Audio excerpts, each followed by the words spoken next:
Sino nga ba ang rookie na ito ng Miami Heat na hindi sila willing ibigay para sa isang Damian Lillard? Look at this again. The way that he went with just pure authority. Taken by Hawkins. A breakaway. Sa ganda ng pagpapatakbo ng organisasyon ng Miami Heat ay sinasabing ang player daw na ito ay kayang mag-develop patungo sa isang NBA All-Star. Ang player nga na ito ay ang 6'6 wingman na si Jaime Jaquez Jr. Ang 18th overall pick ng Miami Heat this 2023 NBA draft na nanggaling sa UCLA. Bakit nga ba willing silang protektahan at i-develop ang player na ito? Ano ang skills at kayang dalin sa lamesa ni Jaquez? Tara at pag-usapan natin yan ngayong araw dito sa GOAT's Descendants.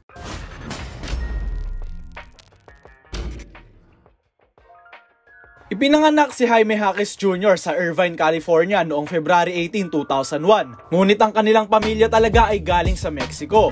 Unang naglaro ng organized basketball si Jaime sa Camarillo High School at sa kanyang freshman season ay nag-average na siya agad ng 15.3 points, 10 rebounds, 2.3 assists and 2.6 steals per game. Pinangunahan niya ang Camarillo para makakuha ng 25-7 record that season at umabot sa semifinals ng California Interscholastic Federation.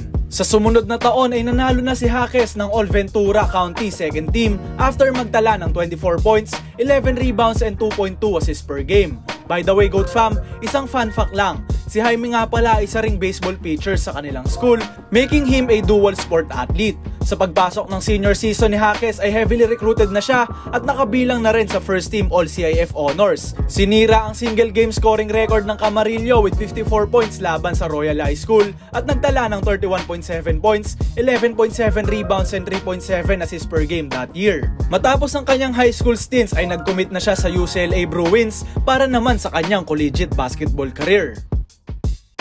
Freshman season pa lang ni Jaime sa UCLA ay isa na siyang ganap na starter.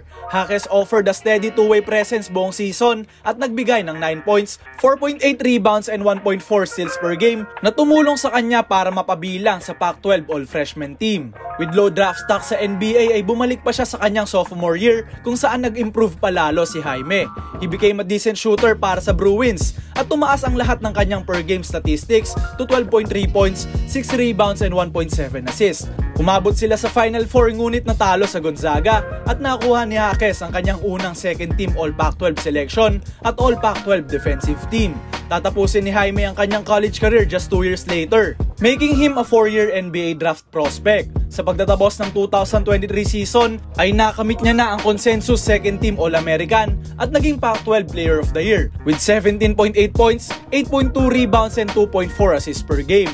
Nagdeklara na si Jaquez sa 2023 NBA draft matapos ang huli niyang college season at pipiliin siya ng Miami Heat bilang 18th overall pick ng taon na iyon.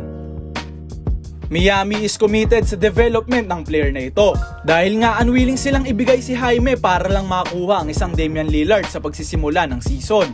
Naglaro si Jaquez ng 2 Summer League games bago ang isang shoulder injury at ipinakita niya agad bakit worth it ang patience sa kanya ng Heat management. Nag-average siya ng 13 points, 2 rebounds and 1.5 assists per game. Not that great statistically, but his composure at readiness bilang isang 22-year-old rookie ang nangibabaw sa kanyang laruan sa Summer League. This NBA season ay nag-average si Jaquez ng 5.3 points, 2.3 rebounds and 2 assists per game.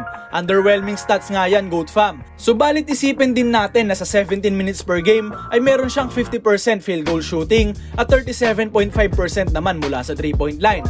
Mahaba pa ang development ng player na ito.